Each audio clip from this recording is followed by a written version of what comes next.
से बड़ा बयान अगर कोई दे सकता है तो वो केजरीवाल साहब दे सकते हैं, लेकिन मैं सिर्फ इतना ही कह सकता हूं कि हमें अपनी जुडिशरी पे मान है और हमारी हिंदुस्तान की जुडिशरी का देश और दुनिया में एक नाम है। और आज जो जुडिशरी ने फैसला दिया है, ऑनरेबल जजेस ने फैसला दिया है, वो बाबा साहब भीमराव अंबेडकर साहब का जो आइन है उसका सम्मान हुआ है। तो इसलिए आज जो फैसला हुआ है, जो एक भरोसा आपको, हमको, और क्योंकि आप जिनसे मैं बात कर रहा हूं, आप भी एक स्तंभ हैं इस डेमोक्रेसी के। जुडिशरी अपनी जगह एक स्तंभ है, तो जब स्तंभ जो सही फैसला करते हैं तभी जो डेमोक्रेसी मजबूत रहती है। तो इसलिए हिंदुस्तान की पत्रकार और हिंदुस्तान के जो भी देश को मजबूत करने के लिए स्तंभ हैं, जो 4 स्तंभ हम गिनते हैं, इनका मजबूत होना और इनको अपना सही फैसला देने से हमारी डेमोक्रेसी मजबूत होगी, हमारे लोगों का विश्वास बढ़ेगा।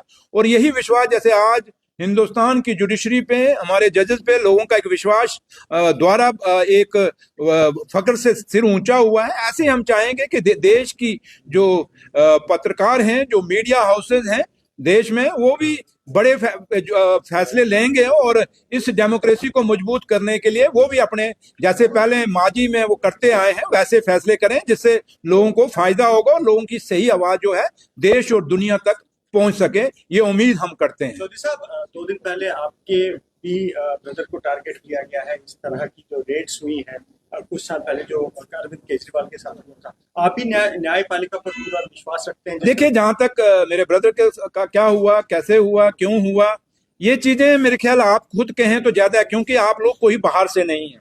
आप मेरी फैमिली को भी जानते हैं, मुझे भी जानते हैं, मेरे भाई को भी जानते हैं। तो इसलिए आप एजेंसीज का जब नाम आप ले रहे हैं, अगर वो अपनी कार्रवाई कर रहे हैं तो ठीक है, करने दीजिए। आप, हम उनको फ्री हैंड दे रहे हैं, करें वो। लेकिन है कि उम्मीद यही करेंगे कि हमें मेरे भाई के साथ इंसाफ होगा और पिक एंड चूज नहीं होगा, ये उम्मीद मैं रखूंगा और इंसाफ की हमेशा मांग करूंगा। और इसलिए आज मैं ज्यादा कुछ नहीं कहूंगा, बाकी एजेंसीज अपना काम करें। अगर हमने गलत किया है तो हम भुगतेंगे, नहीं गलत किया है तो हमें अपने जुडिशरी पे पूरा भरोसा है और पूरा एक गौरव है। जैसे आज दिल्ली का जो फैसला आया, आप देख लीजिए, आपके सामने है। हाँ ठीक है, एक टेम्परेरी पीरियड होता है, हरासमेंट होती है थोड़ी सी फैमिली को, बच्चों को, और खासकर जो लेडीज घर में होती हैं उनको ज्यादा परेशानी होती है। और जो आप खासकर जो लेडीज पत्रकार हैं, आप समझ सकती हैं कि एक लेडीज के दिल पे क्या बात बीतती है। इसलिए थोड़ा सा दुख और अफसोस जरूर है कि जो गुनाह किया ना हो, उस गुनाह के वो इल्जाम लगे तो थोड़ा दुख जरूर होता है। लेकिन चलिए, मेरी माँ वैष्णो देवी, मेरी माँ बावे वाली, और मैं जिस धरती से आता हूँ, संत बाबा सुंदर सिंह अली बेग वाले जो ननियाल धरती है, वहां उनका स्थान है और मैं उस धरती से आता हूं। तो मुझे संतों, महापुरुषों और देवी देवताओं और मेरी माँ वैष्णो देवी पे पूरा भरोसा है, हमारे साथ इंसाफ होगा और कभी मेरी माँ हमसे गलत नहीं होने देगी। और अगर हमने गलत किया होगा तो सजा खाएंगे, जो नहीं किया होगा तो मेरी माँ खुद इंसाफ करेगी, ये उम्मीद मैं अपनी जुडिशरी से भी रखता हूँ। सर, केजरीवाल ने आज एक बड़ा बयान दिया और ये कहा है कि अगर बीजेपी को टारगेट किया है कि अगर चुनाव जीतने हैं तो विपक्ष को टारगेट बनाकर उनके नेताओं को अंदर जेल में बंद करके चुनाव नहीं जीते जाने चाहिए, बल्कि डेवलपमेंट, बेरोजगारी, जिसकी आप भी बात करते हैं कि बेरोजगारी, डेवलपमेंट, इन मुद्दों को निपटाकर और लोगों के दिल जीतकर जो है इलेक्शन जीतने चाहिए और सरकारें बनानी। देखिए, केजरीवाल साहब क्या कहते हैं क्या नहीं कहते, मैं उनका स्पोक्समैन नहीं हूँ, लेकिन इतना जरूर कहूंगा कि ये बाबा साहब भीमराव अंबेडकर की बनाई हुई आइन है, उस आइन के नीचे हम चलते हैं। और जिस देश में हम बैठे हैं, मैं फख्र से कहता हूं कि हम भगत सिंह, राजगुरु, सुखदेव जैसे बहुत बड़े क्रांतिकारियों के वारिस हैं हम सब लोग। और इस देश की आजादी को पाने के लिए, इस देश की डेमोक्रेसी को पाने के लिए लाखों कुर्बानियां दी गई हैं। और इस आजादी को पाने के लिए मेरी माओ ने कितने अपने बच्चे खोए, मेरी बहनों ने अपने सुहाग खोए, मेरी बहनों ने अपने भाई खोए इस डेमोक्रेसी को पाने के लिए। जिस चेयर पे मैं बैठा हूं, जिस हाल में मैं बैठा हूं, जहां आप सब बैठे हैं, ये वक्त 47 से पहले नहीं था। अंग्रेज कभी हमें ऐसे नहीं बैठने देते थे और हमने वो आजादी की लड़ाई हमारे बुजुर्गों ने लड़ी, उनके वारिस हम लोग हैं। तो उम्मीद यही रखते हैं कि देश में मुद्दों पे बात होगी और मुद्दों पे ही इलेक्शन लड़े जाएंगे। और मुद्दे जो लोगों के जेन्युइन जो काज हैं, या जो आजकल जो हमारी नौजवान पीढ़ी है, जो नौजवान जो इस देश के वारिस हैं, जो आने वाली हमारी नस्ल है, उसके लिए तवज्जो दी जाएगी। क्योंकि हमारी नस्ल को कुछ लोग खराब करना चाहते हैं कि हमारी आज जो आने वाली नस्ल है वो ड्रगिस्ट हो गई है, और आज की नस्ल भी कितनी ड्रगिस्ट हो गई है। और बेरोजगारी बहुत बड़ा मुद्दा जो है आज देश में और खासकर जम्मू कश्मीर में खड़ा है हमारे सामने। इसलिए आज नौजवानों को उनके ग्रीवेंसेस को एड्रेस करने का हमें हमें कोशिश करनी पड़ेगी, चाहे वो जम्मू कश्मीर की सरकार है, चाहे वो दिल्ली की सरकार है। इसलिए हमारी हमारी सोच, हमारे विचार लोगों के मुद्दों के ऊपर होने चाहिए, ना कि हम एक दूसरे के ऊपर इल्जाम लगाएं, इल्जाम लगा के उनको बदनाम करने की कोशिश करें। मुझे लगता है कि किसी भी पॉलिटिकल पार्टी के हों, और ये बात मुझ पे भी कहीं ना कहीं लगती है, इसलिए हम सबको मिलके, आज के जो पॉलिटिशियन हैं, हमें मिलके बात रखनी चाहिए। और बात रखनी ये चाहिए कि जिस मुद्दों के लिए लोगों ने हमें चुन के भेजा है उन मुद्दों के लिए काम करें, ना कि हम अपने अपने एक दूसरे के स्कोर सेटल करने की कोशिश करें। तो लिहाजा आपकी बात सही है कि आज देश में मुद्दों पे बात करने की जरूरत है, और पॉलिटिकल पार्टियों को मुद्दों पे बात रख के इलेक्शन लड़ने की जरूरत है, ना कि हम एक दूसरे पे इल्जाम लगा के कहीं ना कहीं एक दूसरे को बदनाम करके काम करें। ऐसा नहीं होना चाहिए। की बात करूं तो तभी कहीं ना कहीं इलीगल माइनिंग वहाँ पे बहुत ज्यादा चल रही है, किस तरीके से रोका जा रहा है? देखिए, आज आज सिद्धू साहब, आज जो मैंने आपके सामने जो ये माइनिंग डिपार्टमेंट की पूरी एक बहुत बड़ी मीटिंग की, क्योंकि पहले तो 1.5 साल में समझ नहीं सका कि माइनिंग है क्या है।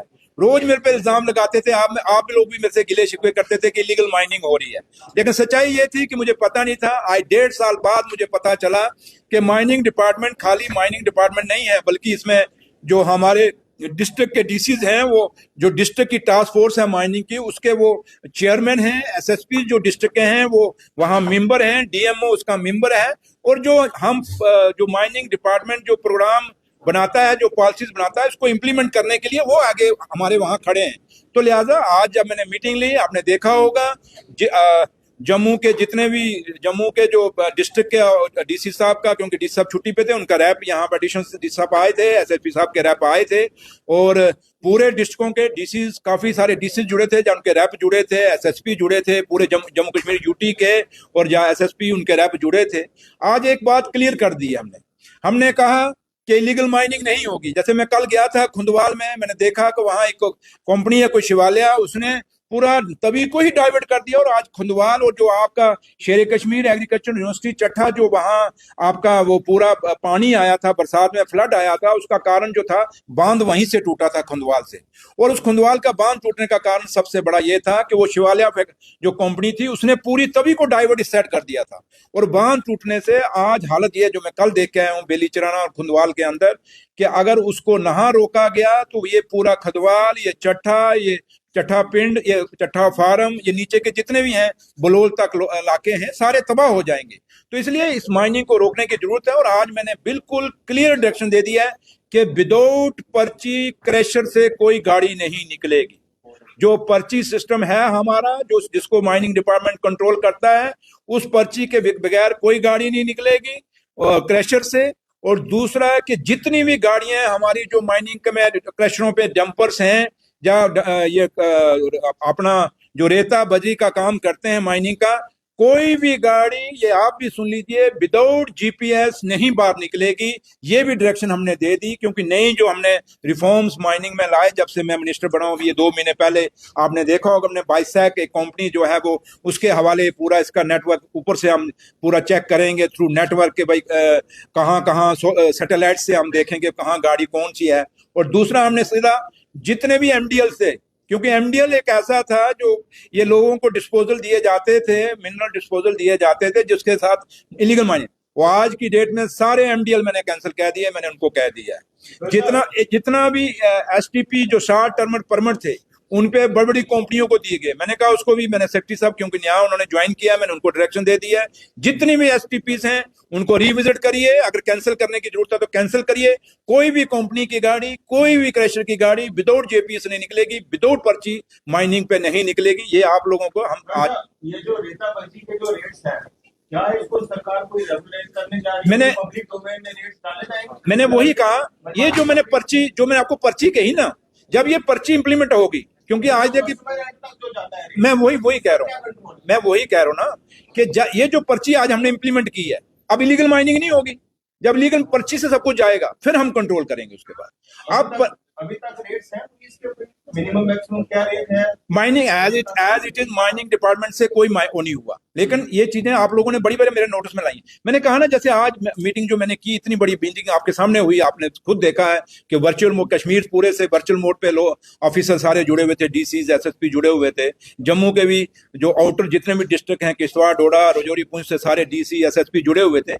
आज बड़ी क्लियर कट एक मीटिंग हुई है, और क्योंकि मैंने कहा कि 1.5 साल मुझे भी समझने में लगा। अब मेरे सेक्रेटरी साहब नए आ गए, क्योंकि चलो अभी पुराने सेक्रेटरी थे, उनको पता था, लेकिन अब इनको समझने में टाइम लगा। मुझे समझ है, रेट फिक्स करने पर कुछ काम मैं करेंगे इसमें, हाँ यस, क्यों नहीं करेंगे, लेकिन इसमें आप लोगों की सपोर्ट की जरूरत है। आप लोग भी, आप मीडिया के जो लोग हैं, सजेशंस मुझे दीजिए, इन राइटिंग दीजिए, ठीक है? यहाँ आप मुझे क्वेश्चन पूछ देंगे, बट उससे नहीं, आप इसमें कैसे। और आज मैंने एक और डायरेक्शन भी अपने सेक्रेटरी को दी है माइनिंग को, कि हम देखें कि बेस्ट माइनिंग पॉलिसी कौन सी है। कुछ जैसे उत्तराखंड के लोग कहते हैं कुछ वहां की बेस्ट पॉलिसी है, कुछ कहते हैं हिमाचल की माइनिंग पॉलिसी बेस्ट है। अगर वहां की बेस्ट हुई और मुझे यहाँ की माइनिंग पॉलिसी अगर बदलनी पड़ी, तो हम उसके बदलने के लिए भी मैंने आज अपने सेक्रेटरी साहब को डायरेक्शन दे दी है। इसलिए मैं, आप पत्रकार जो हैं, मैं आपसे भी रिक्वेस्ट करूंगा कि इस पॉलिसी में चेंज, आप थोड़ा सा, माइनिंग पॉलिसी आपके ये उस पर है, नेट पे है, आप इसको पढ़ लीजिए। अगर आप कोई समझते हैं या आपको कोई आइडिया है, जो सीनियर जर्नलिस्ट हैं या नए जर्नलिस्ट हैं, अगर आप समझते हैं कि कुछ चीजें ऐड करने की जरूरत है या कोई डिलीट करने की जरूरत है, आप भी दे सकते हैं, ये भी आपके लिए। और नई पॉलिसी जब आएगी, मैं पब्लिक डोमेन में भी छोड़ूंगा। बट इतना मैं आपको अश्योर करता हूं कि नई पॉलिसी भी हम लाएंगे, इसको चेंज करने के लिए, जहां जहां खामियां हैं, इस इलीगल माइनिंग को रोकने के लिए, वो भी दूर करेंगे। और जो आपने बात कही कि भाई ये रेट जो है, आम लोगों को, जो कस्टमर है, उसको सस्ते रेट पे, जैसे 2019 से पहले मिलता था, ये बाद में महंगा हुआ जब ये नई पॉलिसी आई, तो उसको भी हम कंसिडर करेंगे। लेकिन मैं इतना जरूर कहूंगा, इतना जल्दी नहीं हो पाएगा, बट आपके सजेशन की जरूरत है, और थोड़ा सा हमें टाइम दीजिए। काफी चीजें हम आप सुधार रहे हैं, जैसे आज पर्ची का मैंने कह दिया आपको कि विदाउट पर्ची आप भी कभी अगर निकलते हैं तो गाड़ियों को पूछ लीजिए, पर्ची है। और मैंने ये भी कहा कि एक पर्ची पे 4 फेरे, 5 फेरे नहीं लगेंगे, एक पर्ची पे एक ही फेरा लगेगा। ये सारी चीजें आज बड़ी एक घंटा मीटिंग चली है, मैंने सारी डायरेक्शन दे दी है। लेकिन मैं फिर भी आखिर में आप सबसे यही कहूंगा कि आप लोग भी हमें सपोर्ट करिए। ये इलीगल माइनिंग मेरे कान भी पक गए हैं, लेकिन आप भी थोड़ा सा हम कुछ कई लोग बयान देते हैं, उन बयानों के बजाय थोड़ा सा प्रैक्टिकली आप भी, जैसे तवी है, मैंने उनको कहा तवी को बिल्कुल सील कर दीजिए, कोई इलीगल माइनिंग नहीं होगी। और डिगिंग 1 मीटर है तो 1 मीटर से नीचे कोई नहीं जाएगा। ये सारी चीजें मैंने आज कही। सर, पिछले कुछ दिन पहले ना, आपने बड़ी अटपटी बात है, ये एक चीज बिक रही है, उसका कोई कंट्रोल ही नहीं है, सरकार का कोई कंट्रोल और संभाल ही नहीं है उसके ऊपर। नहीं, देखिए सुरेंद्र जी, एक चीज मैंने कहा ना आपको, सरकार बने अभी 1.25 साल हुआ है, हमें इस माइनिंग को देखिए, एक बड़ा एक बिखरा हुआ सिस्टम था मेरे हाथ जब ये चढ़ा है। और जब हम ये बिगड़ा हुआ सिस्टम जब हमारे हाथ में चढ़ा है, तो उसको सुधारने में टाइम तो लगेगा। लेकिन मैंने कहा ना कि हम, जहां तो हमने बिगाड़ा है, जहां हमने पॉलिसी बनाई है, ना पॉलिसी हमारी उमर अब्दुल्ला सरकार ने बनाई, ना हमने ये माइनिंग का माहौल बिगाड़ा, ये हमें माजी से मिला है। और एक चीज बिगड़े हुए निजाम, घर में अगर कोई चीज बिगड़ जाए जनाब, उसको भी तो टाइम लगता है सुधारने में। इसलिए मुझे हमें टाइम दीजिए। लेकिन मैं इतना जरूर कहता हूं कि एज ए माइनिंग मिनिस्टर मैं आप सबको अश्योर करता हूं कि इलीगल माइनिंग रोक दूंगा, और जो आप कह रहे हैं कि वो लोगों को सस्ता बजरी रेता मिलना चाहिए, उसके लिए पूरा काम करूंगा। और मेरा वादा रहा आपसे, क्या एक दिन ऐसे हम बैठेंगे और आप कहोगे कि सुरेंद्र चौधरी ने करके दिखाया। इसलिए मेरा लीडर और जम्मू कश्मीर के मुख्यमंत्री जनाब उमर अब्दुल्ला साहब की साफ डायरेक्शन है कि इलीगल माइनिंग नहीं होनी चाहिए, लोगों को सस्ता मटेरियल मिलना चाहिए। और सबसे बड़ी बात, आपको पता है कश्मीर में और या जम्मू में भी कुछ लोग जो थे दिहाड़ी इस चीज पर लगाते थे, एक ट्राली रेता निकालते थे, जब बजरी उनके ऊपर उनका घर चलता था। जहाँ कश्मीर के अंदर स्टोन क्वारी थी, सैंड क्वारी थी, ये सारी चीजें नई पॉलिसी में बंद हुई। हमारी कोशिश है कि ये जो गरीब लोग हैं, जो स्टोन कैरी करते थे, जो स्टोन जो जिसमें लंगड़ी डंडा भी कश्मीर में से कई लोग मंगवाते थे, वो बनता था, या कब्रिस्तान पे जो पत्थर लगता वो बनाते थे, ये चीजें भी सैंड काफी चीजें रोकी गई। इन चीजों को द्वारा उन गरीबों को खोलने के लिए मैंने पूरी कमेटी बनाई हुई है। लेकिन मुझे टाइम लगेगा, लेकिन इतना मैं अश्योर करता हूं कि जहां जहां मेरे से खामियां होंगी, आप मेरे पास आए, मुझे खुद भी दें, इन राइटिंग भी दें। लेकिन आपकी जितने भी आप मीडिया के साथी हैं, मेरे भाई हैं, आप सबसे यही रिक्वेस्ट है कि आप सब मुझे इसमें कोऑपरेट करेंगे, उमर अब्दुल्ला सरकार को कोऑपरेट करेंगे, और इस इलीगल माइनिंग के दाग को मिटाने में आप लोग हमारा सहयोग करेंगे। और जहां जहां खामियां हैं, थोड़ा सा आप भी, ये जो कंपनियां बाहर से आके काम कर रही हैं, डेवलपमेंट के नाम पे हमारा सारा रिसोर्सेज बेच रहे हैं, इन पे भी आप कसर रखेंगे, नजर रखेंगे, आप लोग भी रखेंगे, हम भी रखेंगे। तो ये उम्मीद आपसे रखते हैं। Thank you.